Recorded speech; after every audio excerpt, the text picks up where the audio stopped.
जी हाँ, सभी को नमस्कार। नासुला नॉलेज यूट्यूब चैनल में आप सभी का स्वागत है। दोस्तों, आज हम कवर करने वाले हैं एक बहुत ही महत्वपूर्ण टॉपिक, जिसमें पंचवर्षीय योजनाएं, एशियन गेम्स 2018 और कॉमनवेल्थ गेम्स 2018 पूरी की पूरी ब्रीफ जानकारी के साथ। दोस्तों, पंचवर्षीय योजनाएं आपने आज तक सिर्फ इतना ही सुना होगा कि पहली से लेकर 12वीं टाइमिंग ये, लेकिन इसके अंदर इतना कुछ नहीं है। इसके अंदर बहुत कुछ होता है और उसमें से जो महत्वपूर्ण पॉइंट है वही लेकर हम आपके सामने हैं। तो स्टार्ट करते हैं सबसे पहले पंचवर्षीय योजनाओं से। पहली पंचवर्षीय योजना, देखो दोस्तों, यह है योजना कौन सी है और उसका टाइमिंग कौन सा है। पहली पंचवर्षीय योजना जो कि वर्ष 1951 से और 1956 तक थी। कब तक थी? 1951 से 1956 तक। तो इसके मुख्य क्या कार्य थे, इसके अंदर क्या हुआ, वो और जान लेते हैं। पहली पंचवर्षीय योजना दोस्तों, कृषि क्षेत्र पर विशेष जोर दिया गया था। अभी एग्जाम में हमसे क्या क्वेश्चन पूछा जाएगा, पहली पंचवर्षीय योजना में किस चीज़ पर जोर दिया गया था? तो ऑप्शन कई होंगे, उनमें से एक क्या होगा? कृषि होगा। 100% जो आंसर होगा कृषि होगा, अन्य कोई आंसर नहीं होगा। नेक्स्ट देखिए, क्योंकि उस दौरान खाद्यान्न की कमी गंभीर चिंता का विषय थी। देखो, हमें आज़ादी मिली थी 1947 में, तो पहली पंचवर्षीय योजना बनाई गई 1951 में। पंचवर्षीय योजनाओं का बनाने का मेन जो रीज़न होता है वो ये रीज़न होता है कि गवर्नमेंट जो उस समय होती है शासन में, वो ये चाहती है कि इन 5 सालों में कौन कौन से कार्य जो कि देश के विकास के लिए, जो कि जनता के विकास के लिए किए जा सकते हैं, उनकी एक लिस्ट बनाई जाती है। तो पहली पंचवर्षीय योजना में जो मेन फोकस किया गया वो किया गया कृषि पर, कृषि क्षेत्र पर विशेष जोर दिया गया दोस्तों। और इस पंचवर्षीय योजना के दौरान 5 इस्पात यंत्रों की नींव रखी गई थी। सिर्फ नींव रखी गई थी, ये नहीं है कि 5 इस्पात यंत्र स्टार्ट भी हो गए थे। नेक्स्ट है दोस्तों, यह योजना हेराल्ड डोमर मॉडल पर आधारित थी। ये क्वेश्चन कई बार पूछा गया है। कौन सा? कि पंचवर्षीय योजना, पहली वाली पंचवर्षीय योजना किस मॉडल पर आधारित थी? तो ये दोस्तों हेराल्ड डोमर मॉडल पर आधारित थी। अब ये है क्या? देखिए, पंचवर्षीय योजनाओं के दौरान जो अध्यक्ष बनाया जाता है उसी के नाम पर ही ये योजना का नाम रख दिया जाता है। तो दोस्तों उसी पर मॉडल रख दिया जाता है कि ये किस मॉडल पर आधारित है। तो हेराल्ड डोमर जी के मॉडल पर आधारित थी पहली पंचवर्षीय योजना। और टाइमिंग क्या है? 1951 से 1956। इसके अंदर दोस्तों जो लक्ष्य था, लक्ष्य विकास दर 2.1% वार्षिक सकल घरेलू उत्पाद यानी कि जीडीपी विकास करना था। और इसने हासिल कितना किया? 3.6%, यानी कि जो लक्ष्य था उससे भी बहुत अच्छा इसने हासिल किया था पहली पंचवर्षीय योजना ने। अब जानते हैं दूसरी पंचवर्षीय योजना। दूसरी पंचवर्षीय योजना जिसका टाइमिंग रहा है 1956 से 1961। कौन सा? 1956 से 1961। दोस्तों यह योजना प्रशांत चंद्र मेहलानोबिस द्वारा विकसित मॉडल पर आधारित थी। तो जो हमसे क्वेश्चन पूछा जाएगा या पूछा गया है ऑलरेडी इससे पहले, वो यही पूछा गया है कि दूसरी पंचवर्षीय योजना किस मॉडल पर आधारित थी। तो आपके सामने हेराल्ड डोमर भी होगा ऑप्शन में और आपके सामने महालनोबिस भी होगा। पूरा नाम क्या है? प्रशांत चंद्र। हो सकता है आपके सामने महालनोबिस ना आए, प्रशांत चंद्र आ जाए। तो प्रशांत चंद्र महालनोबिस मॉडल पर आधारित थी दूसरी पंचवर्षीय योजना। और दोस्तों इसमें औद्योगिक उत्पादों के घरेलू उत्पादन को द्वितीय योजना में प्रोत्साहित किया गया था। इस योजना के तहत देश के लोगों के जीवन का स्तर को ऊपर उठाने के लिए 5 वर्ष में राष्ट्रीय आय को 25% की बढ़ोतरी करने का लक्ष्य रखा गया था। कितना? जो राष्ट्रीय आय है, जो उस समय राष्ट्रीय आय थी, उसको नेक्स्ट आगामी 5 वर्ष में 25% बढ़ोतरी करने का लक्ष्य रखा गया था। नेक्स्ट, इसके दौरान इस्पात के 3 बड़े कारखाने भिलाई, दुर्गापुर और राउरकेला का निर्माण किया गया। तो दोस्तों इस योजना में जो मेन कार्य हुआ वो हुआ भिलाई, दुर्गापुर और राउरकेला के जो इस्पात केंद्र है, 3 बड़े इस्पात केंद्र, उनका निर्माण कार्य। ओके दोस्तों, और आधारशिला तो आपको पता ही है पहली पंचवर्षीय योजना में रखी जा चुकी थी 5 औद्योगिक इकाइयों की। नेक्स्ट, तीसरी पंचवर्षीय योजना। तीसरी पंचवर्षीय योजना देखिए 1961 से 1966 था। इसका टाइमिंग क्या है? 1961 से 1966। नेक्स्ट, तीसरी योजना के अंतर्गत कृषि और गेहूं के उत्पादन में सुधार पर जोर दिया गया। आपको पता है ना, हरित क्रांति 1966, याद हो गया होगा। हाँ जी, तो वही हम बात कर रहे हैं कि कृषि और गेहूं के उत्पादन में सुधार पर जोर दिया गया। लेकिन 1962 में संक्षिप्त भारत चीन युद्ध, देखिए आपको ये भी पता है कि 1961 में पंचवर्षीय योजना तीसरी स्टार्ट हो गई है, और ये भी पता है कि 1962 में पाकिस्तान के साथ युद्ध हुआ, चाइना के साथ युद्ध हुआ था भारत का। पाकिस्तान के साथ कब हुआ था? 1965 और 1971 में हुआ है। चाइना के साथ कब हुआ है? 1962 में। तो 1962 में भारत चीन युद्ध अर्थव्यवस्था ने कमजोरियों को उजागर कर रक्षा उद्योग की ओर ध्यान आकर्षित किया था, स्थानांतरित कर दिया था। यानी कि अभी हमें इस पंचवर्षीय योजना में यह पता लग गया था कि आज की डेट में हमें उद्योग और कृषि को अगर थोड़ा बहुत कम भी कर देते हैं तो चलेगा, लेकिन जो हमारे देश की कमजोरी है क्या है? रक्षा उद्योग, यानी कि ऐसे इक्विपमेंट, ऐसे हथियार, वेपन्स जो कि हमारे देश के लिए अनिवार्य है, देश की सुरक्षा के लिए अनिवार्य है, उसके ऊपर ध्यान हमारा गया था। 1965-66 में भारत पाकिस्तान के साथ युद्ध खड़ा हो गया था। भाई 1965 में किसके साथ हो गया? पाकिस्तान के साथ भारत का युद्ध शुरू हो गया। 1962 में के तो युद्ध से निकला नहीं है अभी, और 1965 में फिर शुरू हो गया। और इसका टाइमिंग क्या था? 1961 से 1966। देख रहे हैं ना, एक पंचवर्षीय योजना और दो अंतर्राष्ट्रीय युद्ध हो गए हैं। चाइना और पाकिस्तान दो दुश्मन खड़े हो गए थे। नेक्स्ट, बांधों के निर्माण को जारी रखा गया। कई सीमेंट और उर्वरक संयंत्र भी लगाए गए। राज्य बिजली बोर्डों और राज्य के माध्यमिक शिक्षा बोर्डों का गठन किया गया। राज्य माध्यमिक और उच्च शिक्षा के लिए जिम्मेवार किए गए। ठीक है, राज्य जो है ना वो माध्यमिक और उच्च शिक्षा के लिए जिम्मेवार कर दिए गए। राज्य आप ही अपना काम संभालिए। यह योजना जॉन सैंडी और सुखमय चक्रवर्ती मॉडल पर आधारित थी। अभी आपसे क्वेश्चन क्या पूछा जाएगा? तीसरी पंचवर्षीय योजना का टाइमिंग क्या था? 1961 से 1966। और क्या पूछा जाएगा? तीसरी पंचवर्षीय योजना किस मॉडल पर आधारित थी?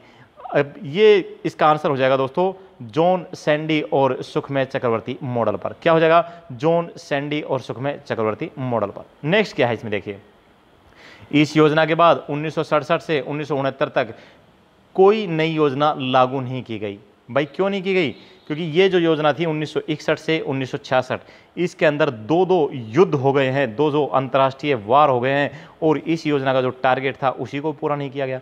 इसी वजह से 1967 से 1969 तक कोई भी योजना लागू नहीं की गई। इस समयानंतर को अनवरत योजना यानी कि प्लान हॉलिडे कहा गया। यह मिडेन के मॉडल पर आधारित थी। मिडेन कौन? अध्यक्ष। तो मिडेन के मॉडल पर आधारित थी कौन सी योजना? 1967 से 1969 के बीच की। नेक्स्ट अगली योजना आ जाती है दोस्तों चौथी पंचवर्षीय योजना।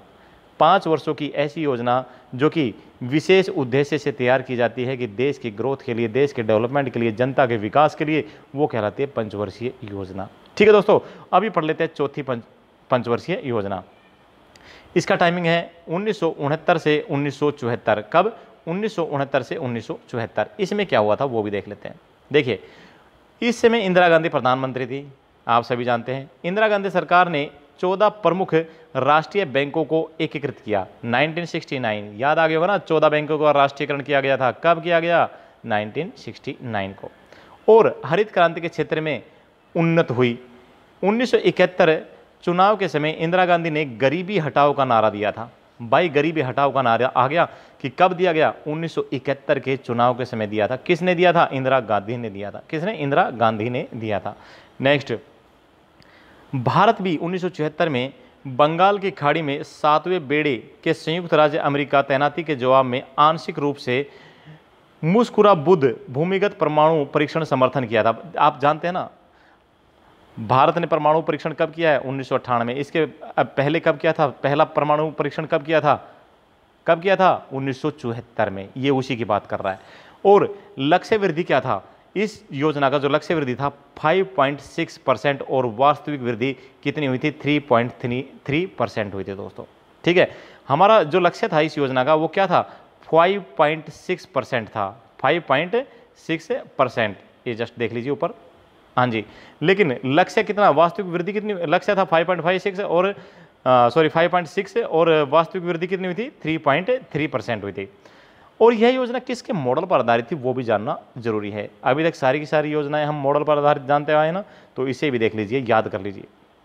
यह योजना अशोक रुद्र और एएस मान्ने मॉडल पर आधारित थी। कौन कौन दो व्यक्ति थे? अशोक रुद्र और एएस मान्ने। ठीक है, नेक्स्ट आ जाती है पांचवी पंचवर्षीय योजना। पांचवी पंचवर्षीय योजना 1974 से 1978। आप बोलेंगे सर ये 4 साल कैसे? हाँ, देख लेते हैं आगे। देखिए, जनता पार्टी की सरकार आई थी ना। हाँ जी, तो भाई तनाव, रोजगार, गरीबी उन्मूलन और न्याय पर रखी गई थी। कौन सी? 1974 से 1978 की पांचवी पंचवर्षीय योजना।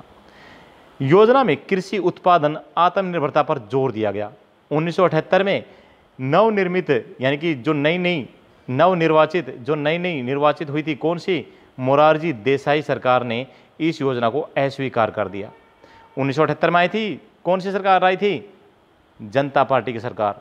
किसकी थी? मोरारजी देसाई जी की, जब प्रधानमंत्री बने थे।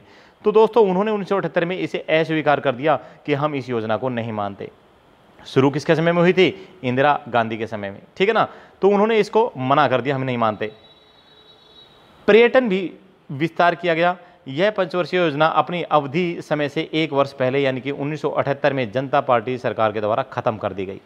इसी वजह से ये पंचवर्षीय होते हुए भी 4 साल में खत्म हो गई थी। आगे देख लेते हैं। लक्ष्य वृद्धि। इस योजना का जो लक्ष्य वृद्धि था वो था 5.6%, लेकिन जो वास्तविक हुई थी 4.8% हुई थी, यानी कि कम रही दोस्तों।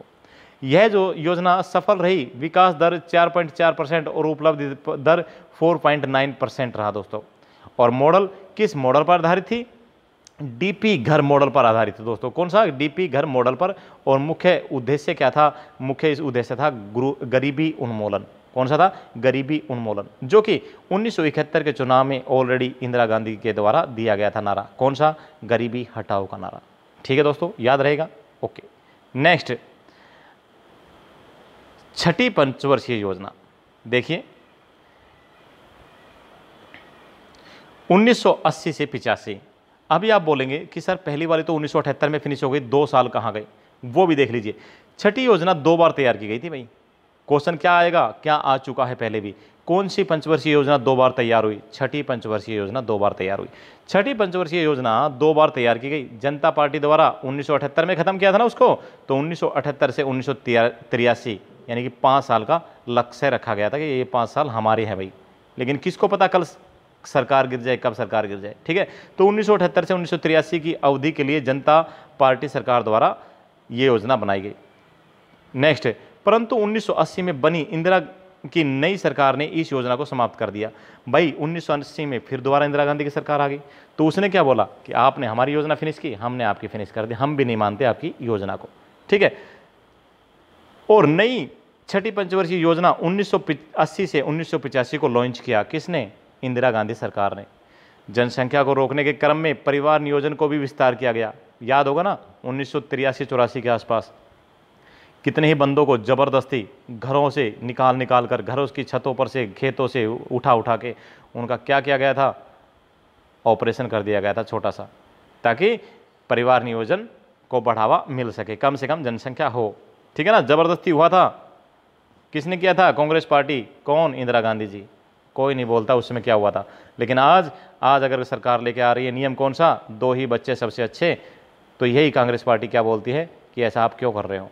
ठीक है, मैं किसी पार्टी का गुण अवगुण नहीं बता मेरे भाई, मैं सिर्फ बता रहा हूँ सच्चाई। उस समय ज़बरदस्ती पकड़ के लोगों का ऑपरेशन कर दिया गया, नसबंदी कर दी गई। और आज जब गवर्नमेंट चाहती है, इतनी जनसंख्या ब्लास्ट होने वाला है, पॉपुलेशन ब्लास्ट होने वाला है, कि इसको कम किया जाए, इसके नियम लाया जाए, तो उसी के खिलाफ मोर्चाबाजी हो रही है। ठीक है, समझो सच्चाई को। ओके, और क्या है इसके अंदर?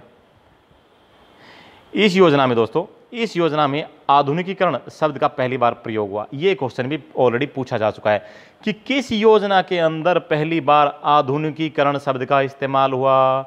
छठी पंचवर्षीय योजना। किस समय से किस समय तक? 1980 से 1983।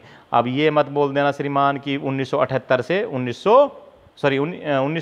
1983 मत बोल देना। ये रही है 1980 से 85। मैं थोड़ा सा गलत निकल गया था मुझसे, 1980 से 85 छठी पंचवर्षीय योजना। ठीक है, 2 बार बनी थी भाई। नेक्स्ट, रोलिंग प्लान की अवधारणा आई। इसमें सर्वप्रथम मुन्नार मिर्डल ने अपनी पुस्तक एशियान ड्रामा से दिया। इसे भारत में लागू करने का श्रेय प्रोफेसर DT लकड़वाला को दिया जाता है। किसको? प्रोफेसर DT लकड़वाला को, याद रखना। इसमें जो लक्ष्य था वृद्धि दर का वो था दोस्तों 5.2%, और लेकिन अच्छा रहा कितना, 5.4% हासिल हुआ। नेक्स्ट, सातवीं पंचवर्षीय योजना। सातवीं पंचवर्षीय योजना 1985 से 90, 5 साल की है भाई, ठीक है। इंदिरा गांधी ने 80 से 85 बनाई थी, छठी, तो ये सातवीं आ गई 85 से 90। ओके, सातवीं पंचवर्षीय योजना का मुख्य उद्देश्य आर्थिक उत्पादकता बढ़ाना, अनाज में उत्पादन और रोजगार के अवसर पैदा कर क्षेत्रों के विकास की स्थापना के थे। क्या थे? आर्थिक उत्पादकता बढ़ाना, अनाज के उत्पादन और रोजगार के अवसर पैदा करके क्षेत्रों के विकास की स्थापना करना था सातवीं पंचवर्षीय योजना का मुख्य उद्देश्य। नेक्स्ट, सातवीं योजना समाजवाद और बड़े पैमाने पर ऊर्जा उत्पादन की दिशा में प्रयासरत थी, यानी कि समाजवाद और बड़े पैमाने पर, बहुत बड़े पैमाने पर ऊर्जा का उत्पादन हो, ठीक है। सातवीं योजना वर्ष 2000 तक आत्मनिर्भर विकास की पूर्णाक्षाएं प्राप्त करने पर ध्यान केंद्रित था, यानी कि ये बताया गया था इस योजना में 85 से 90 में कि भाई आगामी 15 साल यानी कि सन 2000 तक आत्मनिर्भर विकास की जो पूर्ण अपेक्षा है ना वो हमारी प्राप्त हो जाएगी, ठीक है। नेक्स्ट देखते हैं, 1989 से 91 भारत में आर्थिक अस्थिरता की अवधि थी, इसलिए कोई पंचवर्षीय योजना की को लागू नहीं किया गया, ठीक है। यानी कि 1989 में, ये कब तक थी, 1990 तक थी ना, लेकिन 1989 से 91 के बीच ही अस्थिरता आ गई थी। आपको पता है ना, जम्मू कश्मीर के अंदर आतंकवाद आ चुका था, है ना, वहाँ पे क्या हुआ था, कितने ही पंडितों को घर छोड़ना पड़ा था, लाखों को। कौन सी पार्टी थी सत्ता में, कौन गृह मंत्री था, सब आपको पता है। क्या देश के अंदर हुआ था, किसने किया था, सब आपको पता है, ठीक है। मैं किसी को ब्लेम नहीं कर रहा, लेकिन आपको अवगत कराना हमारा एक काम है, ड्यूटी है। ओके दोस्तों, तो 1989 से 91 में आर्थिक अस्थिरता ये इसी वजह से थी, जो मैं आपको टारगेट करना चाह रहा हूँ पॉइंट्स की तरफ। इसी वजह से कोई पंचवर्षीय योजना को लागू नहीं किया गया। 1990 और 1992 के बीच वहाँ केवल वार्षिक योजनाएं थी, सिर्फ वार्षिक योजना 1990 से 1992। इसी वजह से जो 8वीं पंचवर्षीय योजना आई थी दोस्तों, वो 1992 से शुरू होकर 1997 तक जाती है, ठीक है। तो भाई वार्षिक पंचवर्षीय योजना कब तक थी, 90 से 92। नेक्स्ट, 8वीं पंचवर्षीय योजना बहुत ही सफल पंचवर्षीय योजना मानी जाती है। 8वीं पंचवर्षीय योजना, टाइमिंग 1992 से 97। देखिए दोस्तों, PVC नरसिम्हा राव भारत गणतंत्र के 12वें प्रधानमंत्री और कांग्रेस पार्टी के प्रमुख थे। कब से कब, 1992 से 1997 पंचवर्षीय योजना के दौरान। उसमें डॉक्टर मनमोहन सिंह जो भारत के पूर्व प्रधानमंत्री हैं, भारत मुक्त बाजार सुधारों को किनारे के लगभग दिवालिया राष्ट्र लाया था का शुभारंभ किया गया। भाई उस समय जो हमारा भारत है ना, एक दिवालिया की तरफ चल रहा था, लेकिन बहुत ही अच्छे अर्थशास्त्री हमारे पूर्व प्रधानमंत्री जी, कौन, डॉक्टर मनमोहन सिंह जी, बहुत ही अच्छे अर्थशास्त्री है। इन्होंने इकोनॉमी को बहुत ज़बरदस्त संभाला था, ठीक है। अब ये मैटर नहीं करता है किस पार्टी से, हमें मतलब है किस अच्छे इंसान, किसी अच्छे इंसान से, बहुत अच्छे अर्थशास्त्री। यह भारत में उदारीकरण, निजीकरण और वैश्वीकरण की शुरुआत हुई थी, ठीक है। इसे राव और मनमोहन आर्थिक विकास मॉडल के रूप में जाना जाता है। भाई 8वीं पंचवर्षीय योजना को किस मॉडल के रूप में जाना जाता है, राव और मनमोहन आर्थिक विकास के मॉडल के रूप में जाना जाता है या कहा जाता है। नेक्स्ट, प्रमुख उद्देश्यों में शामिल है जनसंख्या वृद्धि, गरीबी में कमी, रोजगार सृजन के नियंत्रित करना, बुनियादी ढांचे, संस्थागत निर्माण, पर्यटक प्रबंधन, मानव संसाधन विकास, पंचायत राज। आ गया भाई पंचायत राज, ठीक है, याद है ना, 1993, 1994 सब याद है ना, हाँ जी हाँ। नेक्स्ट, परिवास, गैर सरकारी संगठन और विकेंद्रीकरण और लोगों की भागीदारी को मजबूत बनाने, ऊर्जा परिव्यय को 26.6% के साथ प्राथमिकता दी गई। यानी कि इन सब कार्यों को प्रायोरिटी दी गई किसके दौरान, 8वीं पंचवर्षीय योजना 1992 से 1997 के मध्य, ठीक है। और मोस्ट प्राथमिक शिक्षा का सार्वजनिकरण किया गया। नेक्स्ट, अब आ जाती है दोस्तों 9वीं पंचवर्षीय योजना। कौन सी? 9वीं पंचवर्षीय योजना, जिसका टाइमिंग कब से कब तक रहा? इसका टाइमिंग रहा 1997 से सन 2002। ठीक है, इसमें क्या था देखिए। और जो भी 8वीं पंचवर्षीय योजना है याद कर लेना, भारत की सबसे सफल पंचवर्षीय योजना कौन सी रही? 8वीं पंचवर्षीय योजना। बस नेक्स्ट, 9वीं पंचवर्षीय योजना भारत अवधि के माध्यम से तेजी से औद्योगिकरण, मानव विकास, पूर्ण पैमाने पर रोजगार, गरीबी में कमी, घरेलू संसाधनों पर आत्मनिर्भरता जैसे उद्देश्यों को प्राप्त करने का मुख्य लक्ष्य था। ठीक है दोस्तों, 1997 से 2002 तक चलती है ये। 9वीं पंचवर्षीय योजना के बीच भारत को स्वतंत्रता के स्वर्ण जयंती की पृष्ठभूमि तैयार की गई। भाई हमारा देश कब आज़ाद हुआ? 1947। 1947 में 50 जोड़ दो, कितने हो जाएंगे? 1997। तो भाई 1997 से 2002 के बीच में ये पंचवर्षीय योजना थी। तो भाई जो हमारे देश की स्वतंत्रता की स्वर्ण जयंती की पृष्ठभूमि भी तैयार की गई। ठीक है ना। नेक्स्ट, 9वीं योजना अवधि के दौरान वृद्धि दर 5.3% था, जो 1% अंक से कम 6.6% लक्ष्य जीडीपी विकास रहा। ठीक है दोस्तों। नेक्स्ट, अभी आ जाती है 10वीं पंचवर्षीय योजना। टाइमिंग 2002 से 2007। कब? 2002 से 2007। इसमें क्या है? 8% प्रति वर्ष सकल घरेलू उत्पाद वृद्धि हासिल करना था। भाई कितना? 8% जीडीपी यह हासिल करना था। 2007 तक 5% अंकों से गरीबी अनुपात में कमी, कम से कम श्रम शक्ति के अलावा लाभकारी और उच्च गुणवत्ता वाले रोजगार उपलब्ध कराना। ठीक है, साक्षरता और मजदूरी दरों में लिंग अंतराल में 2007 तक कम से कम 50% द्वारा न्यूनीकरण, जनसंख्या 2001 और 2011 के बीच 16.2% के लिए विकास के दशक की दर से कमी, और साक्षरता दर में 10वीं योजना अवधि 2002 के भीतर 75% करने के बजाय 75% करने के लिए बढ़ाए। ठीक है, कहने का पूरा मतलब ये है, मैं आपको एक बार फिर समझा देता हूँ। देखिए, टाइमिंग 2002 से 2007, इसमें मेन क्या था? गरीबी अनुपात में कमी, यानी कि गरीबी में कम करना, गरीबी को कम करना, कम से कम श्रम शक्ति के अलावा लाभकारी और उच्च गुणवत्ता वाले रोजगार दिए जाएंगे। ऐसे रोजगार जो कि लाभकारी हो और कम से कम श्रम शक्ति, यानी कि कम से कम मेहनत वाले।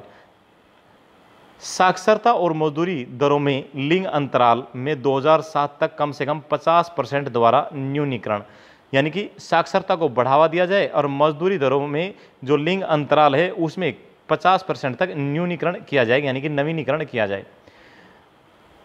नेक्स्ट है बहुत ही महत्वपूर्ण, 2001 और 2011 के बीच 16.2% के विकास के दशक की दर में कमी, यानी कि 2001 से 2011 के बीच में जो है ना, वो 16.2% के लिए विकास के दशक की दर में कमी की जाएगी। जो भाई रेट है, जनसंख्या का जो बढ़ोतरी रेट है, उसमें भी कमी की जाएगी। ठीक है। नेक्स्ट, साक्षरता दर में 10वीं योजना अवधि जो साक्षरता दर है उसको बढ़ाया जाएगा। ठीक है। नेक्स्ट, 11वीं पंचवर्षीय योजना। दोस्तों इसका टाइमिंग है 2007 से 2012। कौन सा? 2007 से 2012। 1 अप्रैल 2007 से 31 मार्च 2012 तक थी।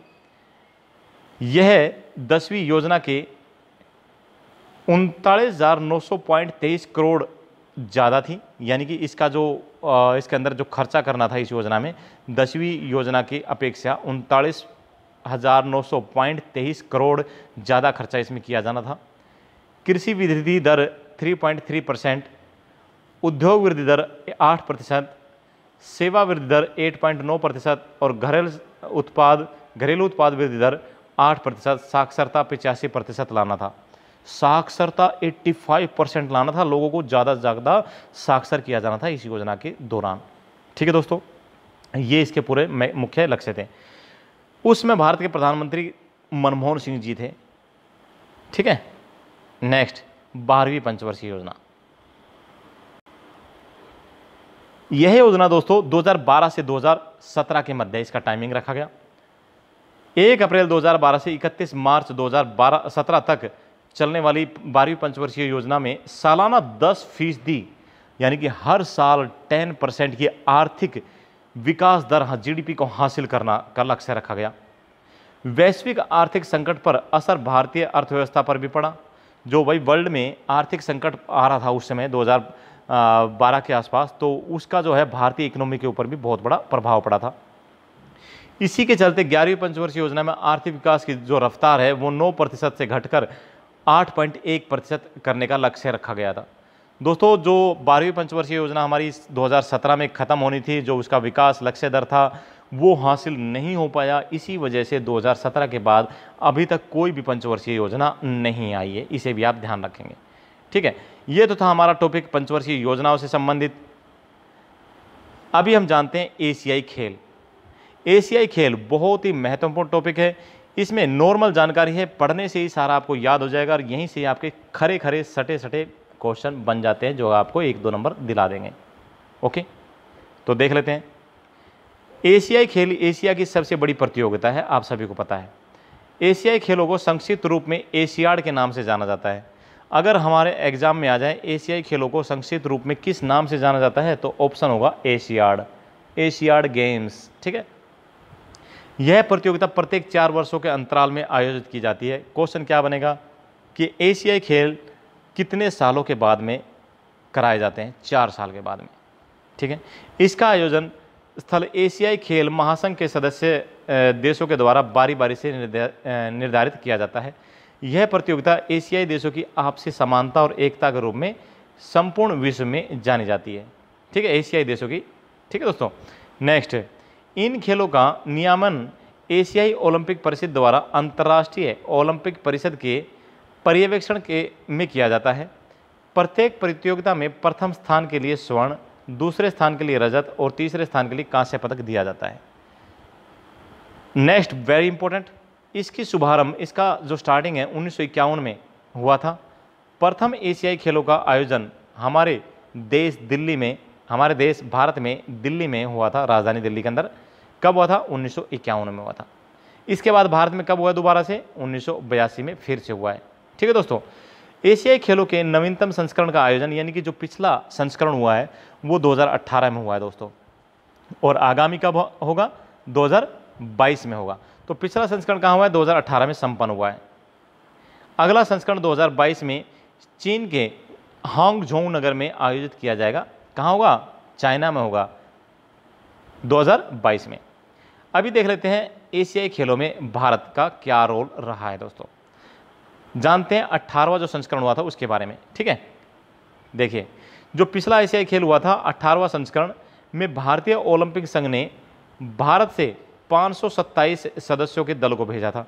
अभी क्वेश्चन सीधा सीधा ये बनेगा कि भारत से एशियाई खेल 2018 के अंदर जो 18वां संस्करण था उसमें कितने सदस्य गए थे? 527 लोग गए थे। 527 लोग नहीं, खिलाड़ी गए थे। ठीक है, नेक्स्ट, ध्वजवाहक के रूप में जेवलिन थ्रोअर कौन? अपने हरियाणा की शान नीरज चोपड़ा को चुना गया था। यानी कि जब खेलों का शुभारंभ हुआ था तो ध्वजवाहक कौन था? नीरज चोपड़ा था।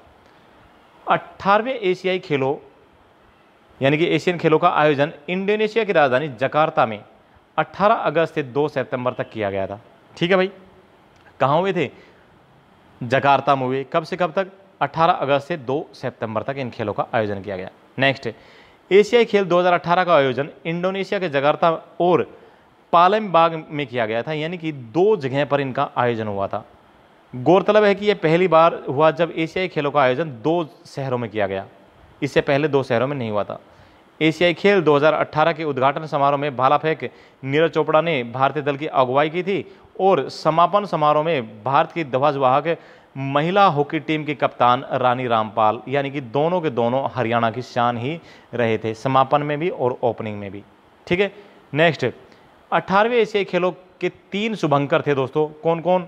भिन्न भिन्न स्वर्ग की चिड़िया कहा जाता है, एक था हिरण होता है दोस्तों, अंतुग, और एक काका, एक गेंडा होता है वहाँ का, उसे काका वहाँ पे कहा जाता है। ठीक है, ये 3 शुभंकर थे।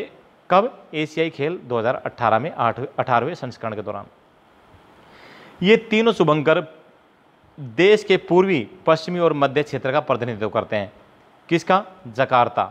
ठीक है, इंडोनेशिया देश। एशियाई खेल के 17वां संस्करण दोस्तों, यानी कि ये तो था 18वां संस्करण, अभी बात कर लेते हैं 17वां, उसका भी हमें पता होना चाहिए।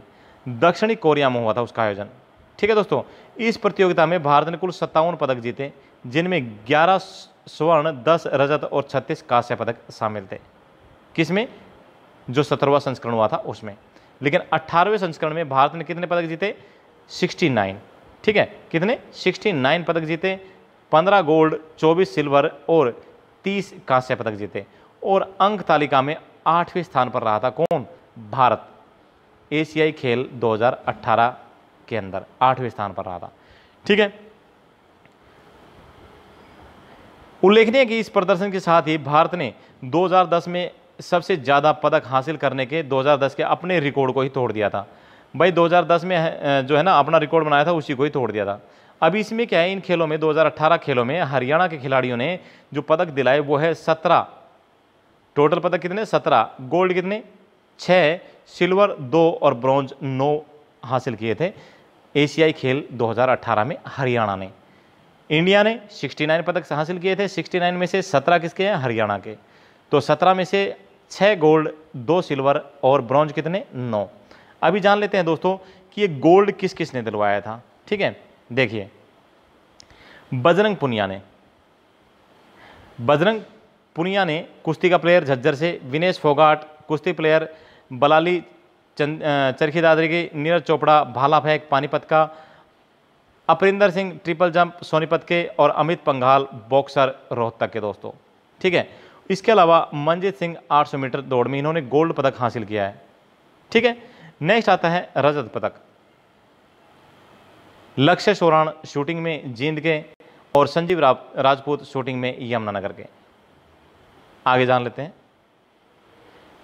हरियाणा के झज्जर जिले के 24 वर्षीय भारतीय पहलवान बजरंग पुनिया ने 18वें एशियाई खेलों के पहले ही दिन देश के लिए पहला स्वर्ण पदक जीतकर इतिहास रच दिया था। और हम उम्मीद करते हैं कि ये जो ओलंपिक अभी स्टार्ट हो चुके हैं 23 जुलाई से और 8 अगस्त तक चलेंगे, इनमें भी पहला ही गोल्ड हमारा पहले ही दिन आ जाएगा।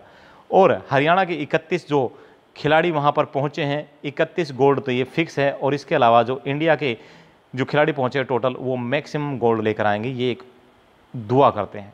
ठीक है दोस्तों, नेक्स्ट, ब्रिज शतरंज इंडोर खेल में 60 वर्षीय प्रणव वर्धन और 56 वर्षीय विश्वनाथ सरकार ने स्वर्ण पदक हासिल किया था। इस प्रकार 18वें एशियाई खेलों में पदक जीतने वाले वे पहले उम्रदराज व्यक्ति बन गए थे, सबसे ज़्यादा उम्र में। ठीक है दोस्तों, नेक्स्ट, इसके अलावा 16 वर्षीय सौरभ चौधरी ने 10 मीटर एयर पिस्टल प्रतियोगिता में भारत के लिए स्वर्ण पदक जीता। और राही सरनोबत ने 25 मीटर पिस्टल इवेंट में स्वर्ण पदक हासिल किया था दोस्तों। ठीक है, नेक्स्ट,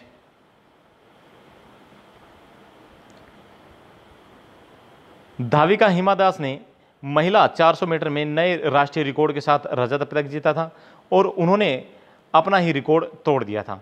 एशियाई खेलों में पारंपरिक मार्शल आर्ट कुरास में भारत की पिंकी पलहारा ने महिलाओं के 52 किलोग्राम के वर्ग में रजत पदक जीता था। बैडमिंटन में पीवी सिंधु ने रजत पदक हासिल किया था दोस्तों। वे एशियाई खेलों में बैडमिंटन में रजत पदक हासिल करने वाली प्रथम भारतीय महिला बन गई थी। ठीक है, 200 मीटर दौड़ में एथलेटिक्स में दूती चंद ने रजत पदक हासिल किया था। फवाद मिर्जा एशियाई खेलों में घुड़सवारी प्रतियोगिता में 1982 के बाद व्यक्तिगत रजत पदक जीतने वाले पहले भारतीय खिलाड़ी बन गए थे। कौन? फवाद मिर्जा। एशियाई खेलों में 15 साल के शूटर, बहुत खुशी की बात है, कौन? शार्दुल विहान ने डबल ट्रैप स्पर्धा में रजत पदक हासिल किया था। एशियाई खेलों में भारतीय महिला कबड्डी टीम ने रजत पदक, पुरुष कबड्डी टीम ने कांस्य पदक हासिल किया था। ठीक है, इस चीज़ों को भी आप देख लेना। ये तो थे एशियाई खेल। अभी जान लेते हैं राष्ट्रमंडल खेल। जो राष्ट्रमंडल खेल हैं, यानी कि कहें हम कॉमनवेल्थ गेम्स, इनसे भी महत्वपूर्ण जानकारी ऐसी ऐसी है जो कि शायद आपने बहुत सारी ना सुनी हो। तो पहले उन पॉइंट को कवर कर लेते हैं, उसके बाद में इसके बारे में जानेंगे कि जो पिछला राष्ट्रमंडल खेल हुआ था उसमें भारत का कितना स्कोर रहा। देखिए दोस्तों, राष्ट्रमंडल खेल या कहे कॉमनवेल्थ गेम्स एक अंतर्राष्ट्रीय बहु खेल, यानी कि बहुत ज़्यादा अलग अलग प्रकार के खेल, बहु खेल प्रतियोगिता है। जिसमें राष्ट्रमंडल खेलों के एथलीट शामिल होते हैं। यह आयोजन पहली बार 1930 में हुआ था। तो क्वेश्चन कैसे पूछा जाएगा कि अंतर्राष्ट्रीय जो खेल है, राष्ट्रमंडल जो खेल है कॉमनवेल्थ गेम्स, उसका पहली बार आयोजन कब हुआ था? 1930 में हुआ था, तथा तब से हर 4 साल बाद इसका आयोजन होता है। तो भाई राष्ट्रमंडल जो खेल है कॉमनवेल्थ गेम्स उसी तरह जैसे कि एशियन गेम्स थे, 4 साल में आयोजन इनका होता है एक बार। राष्ट्रमंडल खेलों को 1930 से 1950 तक ब्रिटिश एम्पायर गेम्स किसके द्वारा? ब्रिटिश एम्पायर गेम्स के द्वारा, और 1954 से 1966 तक British Empire and Commonwealth Games, और 1970 से 1974 तक ब्रिटिश कॉमनवेल्थ गेम्स के नाम से जाना जाता है। देखिए दोस्तों, आज हम इन्हें कॉमनवेल्थ गेम्स के नाम से जानते हैं, लेकिन क्या आपको पता है कि 1930 से 1950 के बीच में किस नाम से जाना जाता था? ये था ब्रिटिश एम्पायर गेम्स। ओके, 1954 में जब हुआ, 1954 से 1966 के बीच में British Empire and Commonwealth Games के नाम से जानते थे, और उसके बाद 66 के बाद 1970 में हुआ, 70 से 74 तक इन्हें ब्रिटिश कॉमनवेल्थ गेम्स के नाम से जानते हैं। अभी 74 के बाद कब हो रहा था? 1978 में, ठीक है। तो 1978 से इन्हें सिर्फ कॉमनवेल्थ गेम्स के नाम से जानते हैं। तो भाई कॉमनवेल्थ गेम्स के नाम से कब से जाने लगा? 1978 से। क्वेश्चन वेरी इंपॉर्टेंट है, आप तैयारी कर रहे होंगे मैंने कॉमनवेल्थ गेम्स के बारे में सब कुछ पढ़ लिया, क्या ये पॉइंट कवर हुए? नहीं हुए, ठीक है। नेक्स्ट देख लेते हैं, इतिहास। एशली कपूर वे प्रथम व्यक्ति थे जिन्होंने सद्भावना को प्रोत्साहन देने और पूरे ब्रिटिश के अंदर अच्छे संबंध बनाए रखने के लिए एक अखिल ब्रितानी खेल कार्यक्रम, यानी ब्रितानी यानी कि ब्रिटिश कार्यक्रम, ठीक है, ब्रितानी खेल कार्यक्रम आयोजित करने के विचार को प्रस्तुत किया था। वर्ष 1928 में कनाडा के एक प्रमुख एथलीट कौन थे? बॉबी रॉबिन्सन को प्रथम राष्ट्रमंडल खेलों के आयोजन का भार सौंपा गया था, और यह 1930 में हैमिल्टन शहर ओटेरियो कनाडा में आयोजित किया गया। भाई 1930 में कहाँ हुआ? हैमिल्टन शहर कनाडा में, ठीक है। इसमें 11 देशों के 400 खिलाड़ियों ने हिस्सा लिया था। पहली बार कब? 1930 में।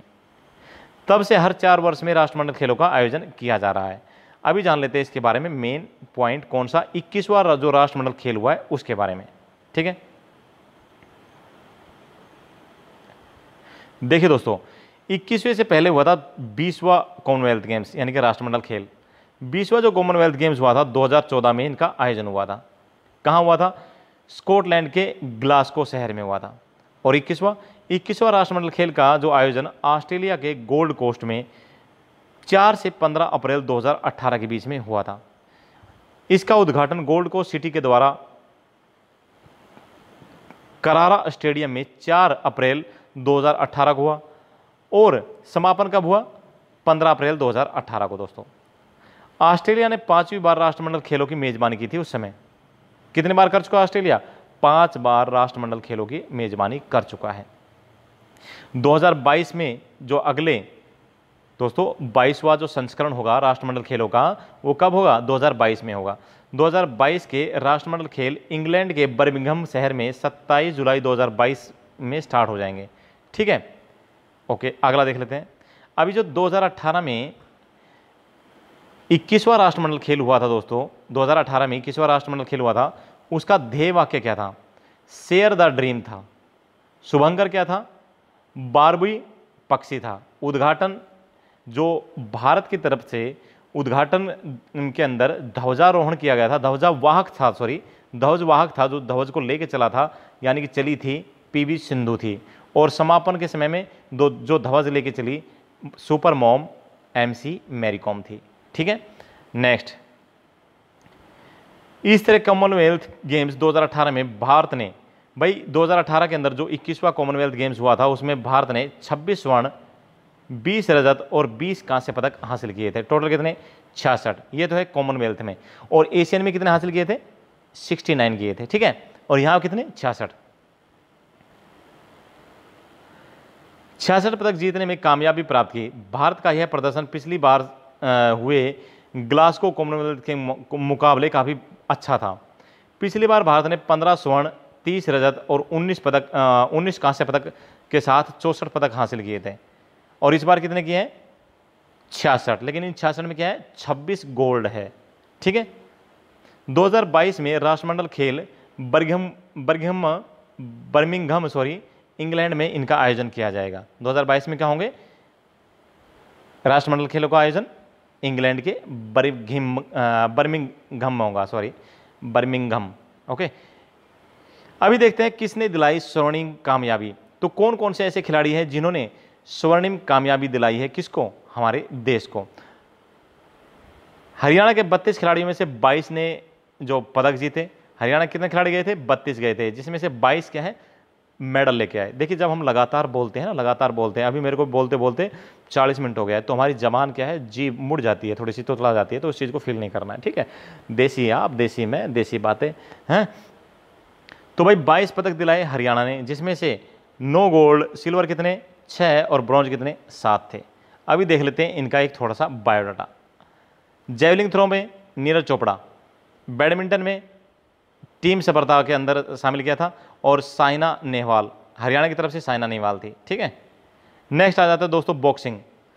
गौरव सोलंकी बल्लभगढ़ के, विकास कृष्ण हिसार के, और सुपर मॉम मैरी कॉम 45 से 48 किलोग्राम भार वर्ग में। इनका जो वेट है दोस्तों, वो भी आपको थोड़ा सा पता होना चाहिए, क्योंकि वेट भी पूछा जा सकता है कि कितना भार वर्ग में वो खिलाड़ी खेला था।